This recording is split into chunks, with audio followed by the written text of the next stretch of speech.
میں اپنے والد محترم کے چند اشعار جو مرثیے کے طور پہ لکھے گئے ہیں آپ کے سماعتوں کے نظر کر دیتی ہوں، مگر اس سے قبل محترم فاروق صابر صاحب اور ان کے رفقا کا تہ دل سے شکریہ ادا کرتی ہوں، جنہوں نے بہترین دوست ہونے کا ثبوت دے کر چچا مرحوم کی خدمت کے اعتراف میں محفل سجا کر ہمیں بھی کچھ کہنے کا موقع دیا۔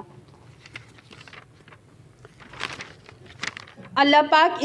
اس کا اجر آپ سب کو عطا کرے جو اس محفل میں بھی موجود ہے اور جنہوں نے یہ محفل سجائی ہے۔ اور میں اپنی چچی جان، برادران اور بہنوں کے لیے دعا گو ہوں کہ رب العزت چچا مرحوم کو اپنے جوار رحمت میں جگہ دے اور سوگواران کو یہ عظیم صدمہ اور صبر و تحمل سے برداشت کرنے کی توفیق دے۔ بابا چچا کی یاد میں لکھتے ہیں کہ ذات میں اپنی سمندر تھا دکھی، ذات میں اپنی سمندر تھا دکھی، بحر الفت کا شناور تھا دکھی، تیرے سائے سے ہوئے محروم ہم، تیرے سائے سے ہوئے محروم ہم، یعنی تو اتنا قداور تھا دکھی۔ عاشق خیر الورا تھا اس لیے،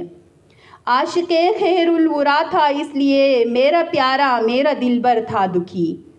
جان کی ٹھوکر میں پڑے ہیں سیم و زر،